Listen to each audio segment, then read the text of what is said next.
Thinking about launching your pharma or medical device product in India, there is one important step you can't skip: appointing an authorized agent.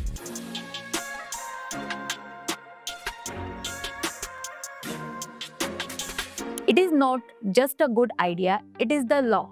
Hi, I am Ansha Khurana, your host from Clini Experts. For over 15 years, Clini Experts have been helping global companies register their products and stay compliant with Indian regulatory. In today's video, I will explain what an authorized agent is, who can be one, and how you can appoint or even replace one the right way. Let's get started. Segment 1. What is an authorized agent?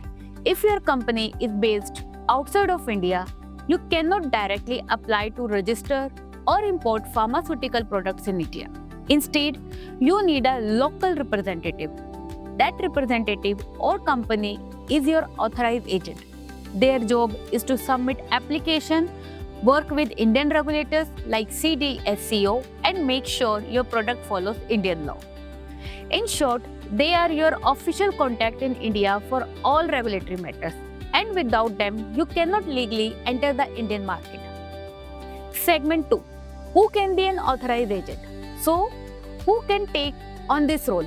To qualify, an authorized agent must be based in India, have a valid wholesale license, know Indian pharma and device laws, and hold a power of attorney from your company.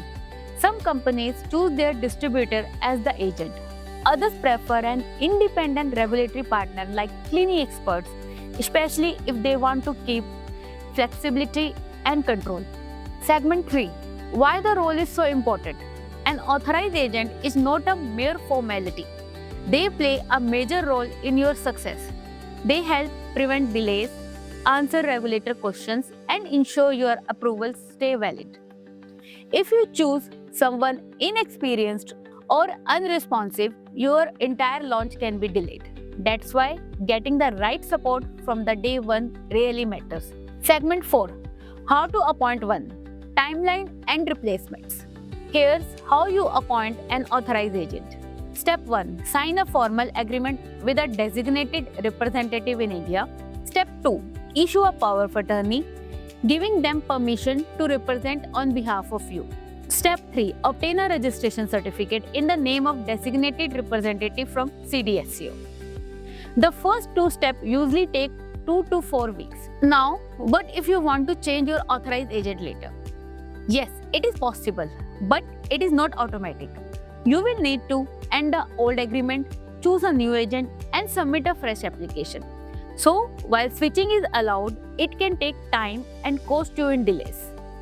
That's why choosing the right partner at the beginning is so important. Segment 5. Recap. 3 key takeaways. Let's quickly recap what we covered today. Number 1. An authorized agent is required by Indian law for foreign companies to register and sell pharmaceutical or medical product in India. Number 2. Only Indian entities with the right license, legal documents, and experience can act as your agent. Number 3. Appointing one takes about 2 to 4 weeks, and while you can change authorized agent later, it means starting the approval process again. If you are planning to bring your products into India and need a reliable authorized agent, Clini Experts is here to help. Visit our website at cliniexperts.com or email us at contact@cliniexperts.com. Let's make your entry into India smooth, compliant, and stress-free. Thank you and stay tuned. In our next video, we will answer the most common FAQs about authorized agents and Indian pharma companies, a must-watch for anyone involved in pharma compliance. Thanks for watching. Bye-bye.